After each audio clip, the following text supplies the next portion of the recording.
आउनुस् हजुरहरु आउनुस् यो तातो घाममा मज्जाले खरबुजा टक्क फलफुल सिजन अनुसार खानुपर्छ हजुरहरु एकदम यो तातो घाममा गर्मीमा बाटोमै खर्च राख्नु ओहो नमस्कार हजुर नमस्कार नमस्कार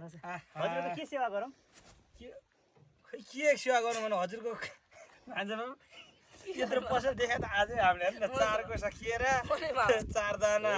स्याउ 3 टा अनार हजुरले यस्तो खेलो कुरा नगर्नुस् न पुँजी सानो नसम्झिनुस् क्या थोरै देखेर के यो सानो पुँजीको हुन्छ र बिक्री भइसकेको पनि त हुन सक्छ नि सानो पसल देख्दैमा सरी हजुर यो कुरालाई छोडौँ हजुर यो खरबुजा बोल्नुस् है हस् हजुर यो खरबुजा कसरी हो यो 20 रुपैयाँ चाना हजुर मिठो छ एकदम मिठो छ चाख्नु पाइन्छ चाख्नुस् न चाख्नु जुनबाट चाख्ने हो नि जुन चाहेन भान्जा यो त अलि नमिठो छ हजुर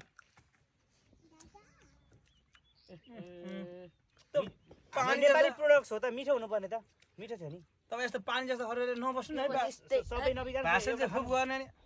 चाख्नु पर्दैन तपाईहरु खाने कि नखाने खाइहाल्नु है न त हजुरमा खानु अहिले धेरै खरबुजा खाइयो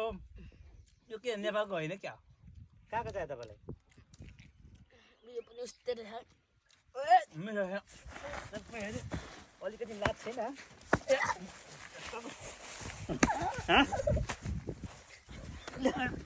अर्काको पसललाई हेर पाइ तपाईँ एउटा भागिहाल्नुहोस् त